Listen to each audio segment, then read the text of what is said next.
everyone, I'm Laurie Kirk, and today I'm going to be manipulating Android malware to self-unpack. So who am I? As I mentioned, I'm Laurie Kirk. I am a reverse engineer. I specialize in cross-platform malware analysis with a focus on mobile threats. I also run a YouTube channel called Laurie Wired, where I explore a ton of different topics related to reverse engineering, malware analysis, as well as low-level programming. And if you'd like to follow along with the slides or any of the analysis materials today, I have a nice sketchy QR code that links to my GitHub repository. But if you do not trust me, I also have the URL of my repository there available for you.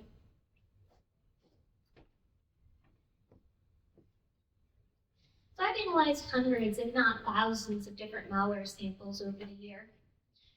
I've spent this kind of cat and mouse game trying to keep up with new malware threats that are being released in the wild.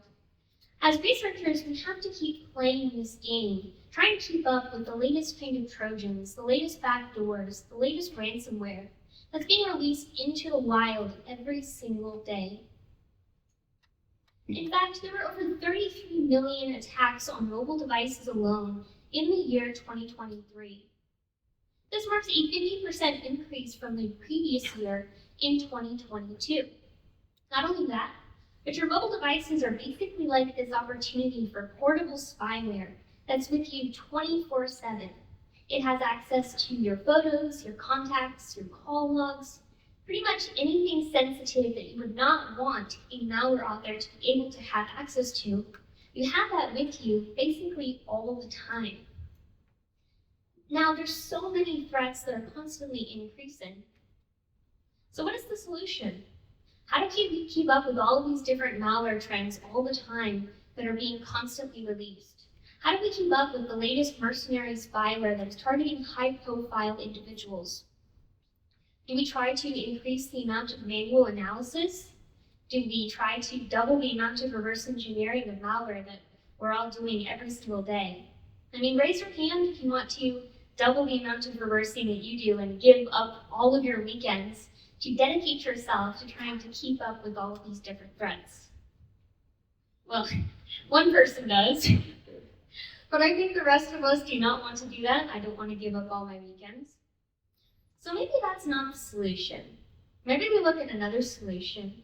Maybe we try to focus instead on automation. But automating what?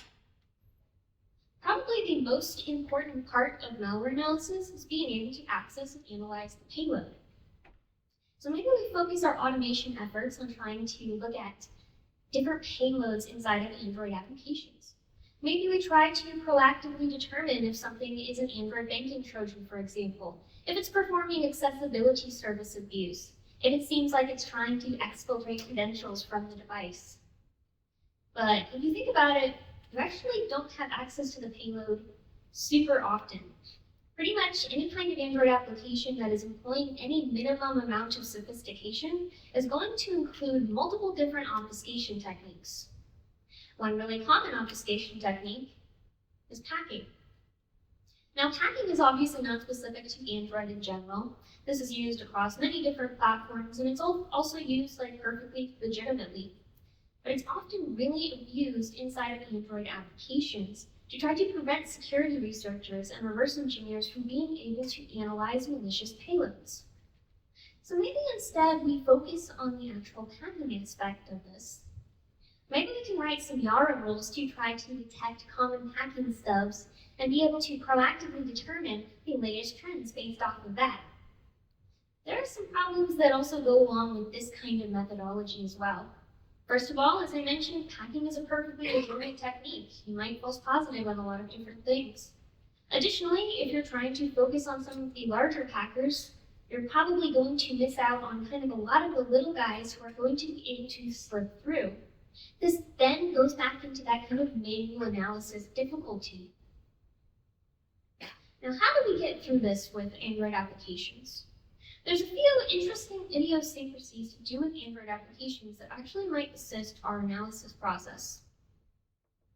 Now, Dalvik Bytecode, which is the main kind of bytecode for Android applications, is actually decompiled back into legitimate Java code.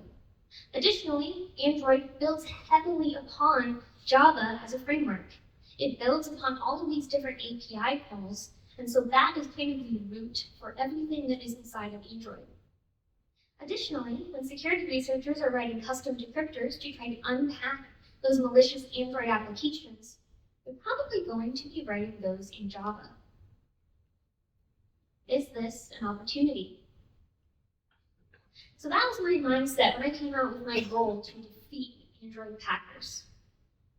I wanted to be able to automate the analysis of thousands of different Android samples. I wanted to be able to eliminate the reliance on Android emulators. This takes a lot of different cost to be able to execute samples dynamically. It takes a lot of those manual hours to be able to execute and intercept methods to be able to unpack an application. But not only that, it costs a lot of resources to be able to dynamically execute Android devices. Now I wanted to do all of this while remaining packer-agnostic and not focus on one specific family. By the end of this talk, I'm going to release a brand new tool to automatically generate custom unpackers for Android applications. So let's move on to the first phase of this.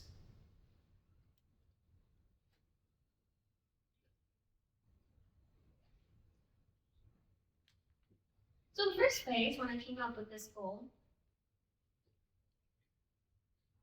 there we go, that's the correct slide, was to kind of define a standardized packing flow for Android applications.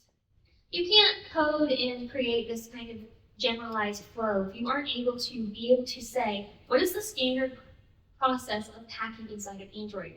What do most packers generally follow? What kind of lines to be able to pack Android applications? So in order to generate that kind of flow, I needed a really large sample set to take a look at. So I decided to take a look at Android banking trojans. They seemed like a really good candidate to be able to kind of make this process agnostic and be able to support as many different packers as possible. Now for anybody not familiar, Android banking trojans are a really prevalent kind of malware inside of Android. They basically try to exfiltrate banking credentials. They also target cryptocurrency applications, try to get as much information as possible to be able to steal funds from their victims. But the most important thing is, each Android banking trojan generally comes with a unique, custom-generated hacking stub. This is a really good opportunity. So let's take a look at our first hands-on example. Now I'm going to open up JDEX, and I'm going to open up a particular Android application. And basically the first thing that I like to do when I'm looking at Android applications is look at the manifest, which defines all of the different entry points to the Android application. Now the first thing I want to do is verify that this application is indeed packed.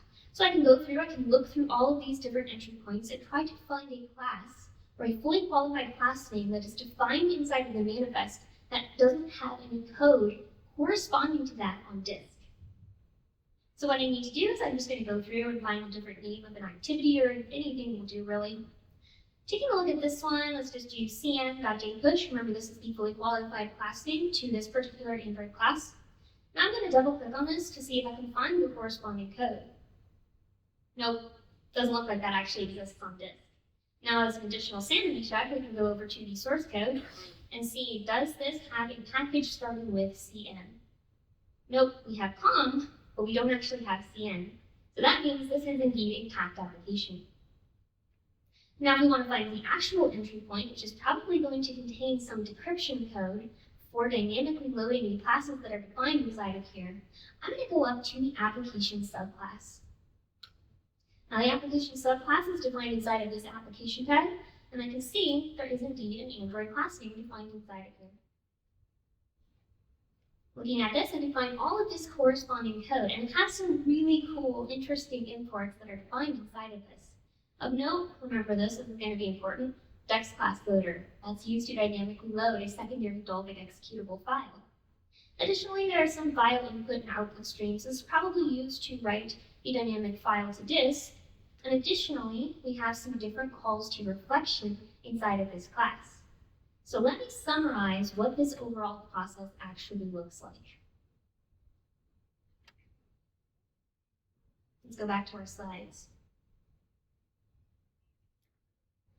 Now we have indeed found hacking inside of this application, and it started inside of the application subclass. We found calls to reflection, as well as string encryption and loading of a dynamic Dalvik executable file. So we did that on just one sample at the moment. But now we had to repeat that process about 100 different times on 100 different samples to get this kind of standardized mental picture of what the packing process generally looks like for all different kinds of Android packers. Luckily, you don't have to watch me do that process again because I've done this research ahead of time. So we can just move on to the process summarization. Basically what happens is you can locate packing by finding classes defined inside of the manifest that do not actually have any code defined on disk. The application subclass is then abused, and it contains this packing stub whose sole responsibility is to write a dynamic file to either disk or memory in a lot of different ways, and then use a standard class loader, like what we saw was dex class loader in this case, to dynamically load a secondary executable during runtime. The final stage of this was a Java reflective call to be able to load classes and methods dynamically from that dynamically loaded executable. So now we have the kind of standardized process complete. It's time to move on to phase 2. You're probably like, okay, that's cool, but maybe that applies to just a few different ones. And you can target this particular application by hooking dex class loader or something. But how are we going to account for all of these differences inside of Android applications? So now I have to be able to account for when files are dropped or loaded inside of memory, which can be done in a ton of different ways. I also have to be able to account for all of these different standard class loaders. There's not only dex class loader, but there's in-memory dex class loader, pack class loader, or a ton of different methodologies to be able to dynamically load Android applications. So I also have to be able to handle different kinds of file loading techniques. I mentioned memory, but there's also disk as well, multiple ways to drop a file to disk. Additionally, if I want to, I have to be able to handle anti-emulation, anti-debugger, all of these kinds of calls, and not let one particular API call really mess up all the custom unpackers that I would like to account for Android applications. So how can I account for all of these different techniques? There's not exactly a perfect solution for performing this, but I can look at common packer source code that is now available in many different locations on GitHub. One particular packer that I took a good look at is Recon. It is kind of an older packer, but a lot of the techniques are still honestly used inside of malicious application today, and they kind of have this core functionality that is still used and employed in a lot of different packers that are seen in the wild, used by malware authors all the time. The most important thing is that a lot of these are configurable. So each kind of packer source code contains the way to pack applications for many different kinds of methodologies. So it has like the memory option, the disk option, all of these different options. And I can just look at the code and find the different options. This is literally just a screenshot of GitHub that looks up all of the methods inside of the Recon packer source. You can see we have an option for memory loading, we have an option for loading from disk. There's also a couple of kind of legacy options like overwriting the dex file and everything like that. And to summarize, it looks something like this. If you take a look at a lot of the source code from many different kinds of packers, we have all these different standard class loaders. We have the kind of legacy dex file class that used to be responsible for loading Dalvik executables dynamically. We also have calls to open memory directly if, for example, a malware author decided to write an entire dex file to some area inside of memory. And additionally, we could actually use zip entries to go through and load multiple different classes.dex files for multi-dex applications, which even Android Studio is really trying to enforce developers to use multi-dex applications these days. Now we have kind of this standard flow. We have a good mental picture of what it looks like for the packing process and how Dalvik executables are dynamically loaded at runtime, really generally. And now the actual idea here is to automate the unpacking process. How do we do that? My first idea was, what if I patched the APK? There's a couple different options that I have for this. First of all, I could take a look at the classes.dex file. I could try to patch all of the bytes inside of here and make those either invoke other things or maybe kind of like no-op them out to get rid of the malicious portions of code so that I'm only getting the part that's going to drop the dynamic executable. Now there are some problems with that, and I'll get into it very shortly. But my second option would be to edit the Smalley code. Now the Smalley code is kind of this human-readable version of assembly code specific to Android applications. And what I can do with the Smalley code is I could include extra methods, I could remove methods, I could completely modify methods to do my own thing, and effectively be able to modify this to simply unpack itself. So I would make my modifications, recompile the application, and then execute this application dynamically so that I could get the final payload for this application. But there are some drawbacks to this. Now, one simple drawback is editing a Smalley application and writing Smalley code from scratch is super tedious. So imagine trying to write an entire Android application in assembly, and that's basically the equivalent of trying to write Smalley. It's not really like something you want to do on a regular basis. It's not super automatable, it's kind of just a pain. Additionally, apps must be re-signed prior to dynamic analysis to be able to actually execute this and get the code.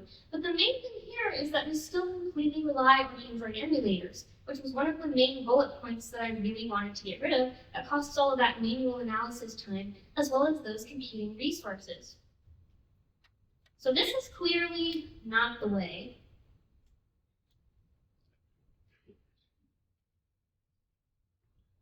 So then I had another idea. What if we tried to generate custom unpackers from the actual malicious source code itself? What we do is we have this Android application, and we can use popular decompilation tools like JDEX, for example, to be able to decompile that Android application and get something close to the approximated view of the original Java/Android source code. Now, what if we took that and then generated an entirely new Java application whose sole purpose was to unpack this particular Android application from that original code? What we would do is we could decompile that stub app that was inside of the application subclass, make that our new entry point, find all references to other classes inside of that as dependencies for this new entry point, and then generate a custom unpacker in Java for every single respective Android application. Now, if you do this in practice and then you just drop this code into VS Code, you're going to see a lot of errors. Like if you can see on the right-hand side, maybe not so well, it's just like red line, that VS Code is saying this is not a valid Java application and you cannot execute this. So what's the problem? The main problem here is that Java doesn't understand Android API calls. While Android might understand Java API calls, the alternative is actually not true as well. So you have all of these different calls to like Dex class loader, all these Android-specific API calls that Java is saying, I don't know what these actually are. I do not have the implementations for these. So my new plan was, what if I took all of these Android API calls and I replaced those API calls inside of my new application with equivalent Java code? For example, if I have a call to the Android get package name, I can just parse out the application name myself, or the package name myself, and replace that call inside of the new code with the string literal of the actual package name. But the one important part, we need to be able to leave in all of this unrelated code.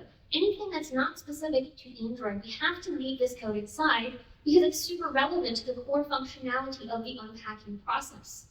For example, if you saw inside of the code, this is related to some cryptography, some encryption. This is going to be responsible for decrypting that Dalvik executable dynamic file. So we need to leave this kind of core functionality inside of our new application. So going through and trying to change only the relevant bits of code for us, this is an example of what it looks like. What I did is I took this code, which was looking for a directory that was specific to Android, and I simply replaced it with the current directory inside of the Java application. So that if this quote-unquote Android file decided to try to write to an Android directory, instead it's going to write that dynamic file to my own directory inside of my custom Java decryptor. Now, problem. If you remember that overall phase, reflection is not specific to Android, but it is one of the core functional pieces to try to dynamically load Dalvik executable files. Now, reflection is super important because it is a feature in both Java and Android that allows introspection upon the own class and all of the methods defined inside of the class, And this is what enables dynamic code loading to grab those classes and grab those methods dynamically so that we can call those later on inside of an Android or Java application. So what do I need to do? I can't invoke these because it's actually going to generate some issues because I haven't removed the Android specific portion inside of those reflective calls, inside of the targets of those, and I really don't want to execute the malicious functionality. I just want to execute the unpacking process. So what I need to do is I need to remove reflective calls, but not only that, I need to remove calls to reflective calls. So now let's talk about everybody's favorite topic. Let's talk about recursion. The methodology that I had was I had to process a list of reflective calls. So I have a hard-coded list called class.forwarding or maybe like get method, all of these standard kinds of reflective calls that you'll see used inside of Android applications to load dynamic code. So I have to remove all methods referencing those and return those inside of my new Java application. But not only that, if another method calls and stores the return value of that method or has a line or a variable containing that, I also have to remove those variables as well, so I store those now inside of my list of recursive algorithms. So now that I keep going through and I keep calling the recursion remove for all of these different reflective calls until that list of reflective calls is completely empty. And this is what it looks like. Basically, you have a method here that's returning a get method, and so we can't actually return that value, and so anything that calls this particular method is not going to get that actual recursive return value. So I comment out this whole method, and then I remove the line that is storing the return value of this method. And I basically do this every single time for every kind of reflective call that I'm able to see, or if there's a standalone variable that is trying to call reflection, I can just remove that line as well. So now we've pretty much covered all of the different aspects of this. We have the standardized process for packing the Android application. We discovered that we need the application subclass to be the entry point of our new Java Unpacker application. We decompiled all of the dependencies and the relevant classes inside of the APK, removed the Android imports, replaced those Android-specific API calls with equivalent Java code, and then finally removed all of those reflective calls that were going to invoke the malicious portion of code. So now let's move on to the last phase. Remember how we were taking a look at the sample previously and said that we're going to have to perform this 100 different times to be able to kind of get the standardized process? Now we need to do this again and perform this process by hand so we can think of how the automation is actually going to work and how we can automatically generate these custom unpackers. Or not. I'm not going to do that. That's just way too much work. So instead, let's write a tool that's going to do all of this for us. Now I would like to introduce my brand new tool, which is open source and available on GitHub. It is called BadUnboxing. It's going to automate all of these processes for you, so you no longer have to generate these custom unpackers by hand. Instead, you can automatically generate these custom unpackers per malicious application. What this does is it detects packing. It detects when there are classes defined in the manifest that do not exist on disk. It extracts and decompiles the relevant Android code starting inside of the application subclass and loading all of the different dependencies for that new entry point of the application. Then it replaces those Android-specific API calls. It also eliminates calls or reflective calls inside of the Android application and recursively removes all of those, and then finally generates a custom unpacker, which is a brand new Java application.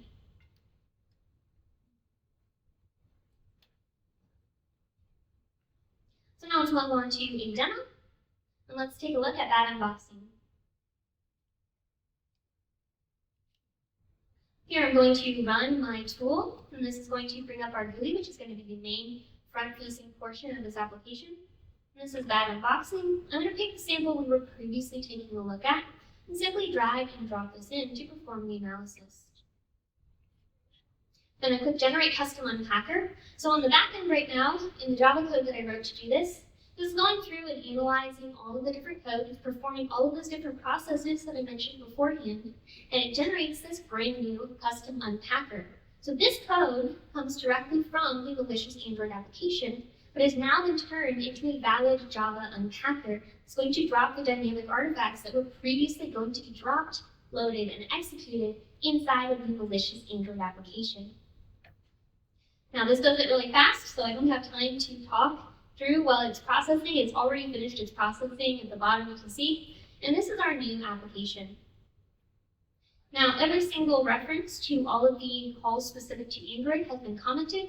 You use the arrow keys, you can see BadUnboxing has left a comment saying what it has done. For example, it found reflection and it commented on this line. It removed a call to a superclass that no longer existed, and it removes that to leave a different valid application.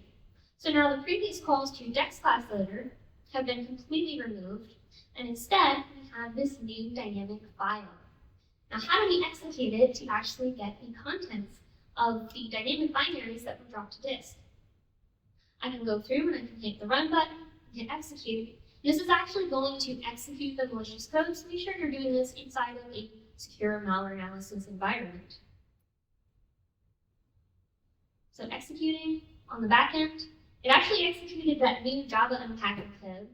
And now if you see, if you look closely, we have this brand new directory on disk that BadUnboxing generated, which is going to contain all of the dynamic files associated with this Android application.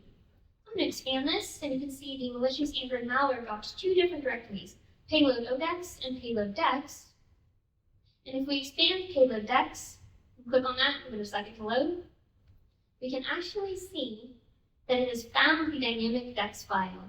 So our BadUnboxing tool actually worked, and all of this is going to contain all of those classes that did not exist on disk inside of the original application. And additionally, it has found the code loader, which was a call to dex class loader inside of the original Java app, so that we can find where the dynamic dex loading actually took place. Now let's go back to our slide.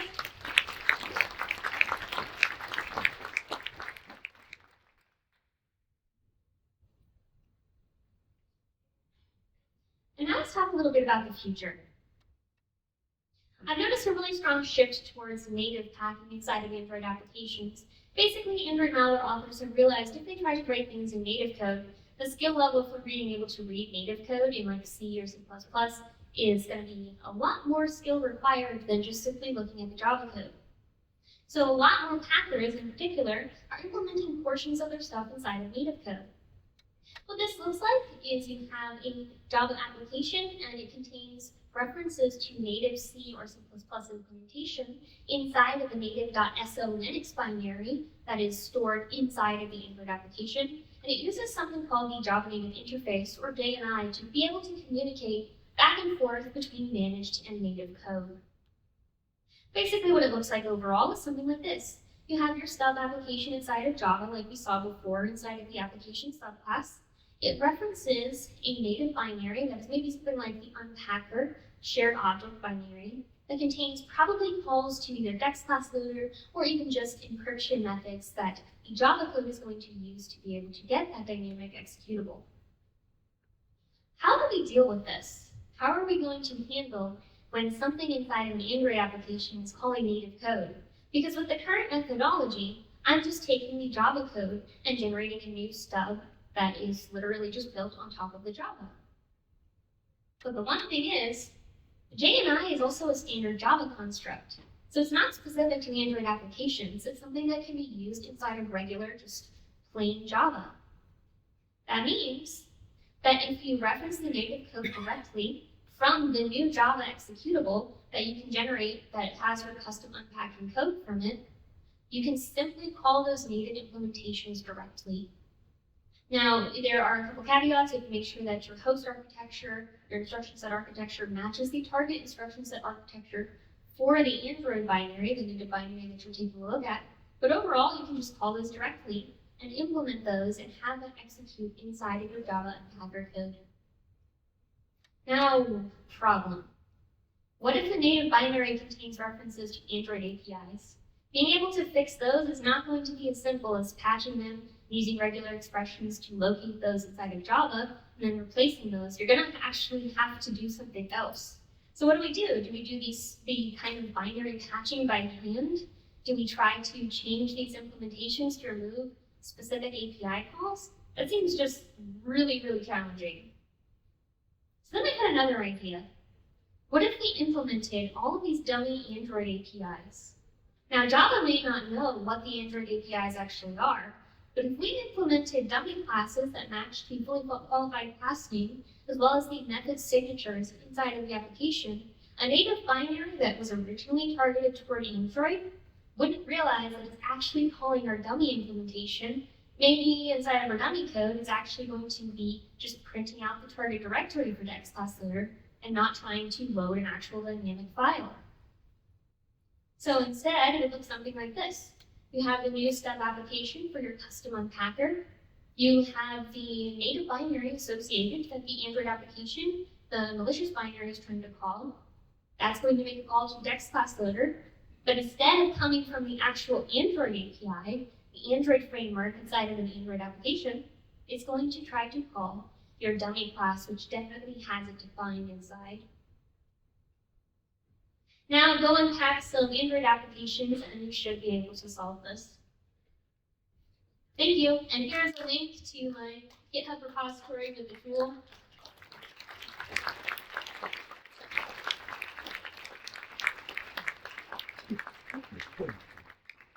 And again, if you don't trust me, there's also the full URL. Thank you so much, everybody.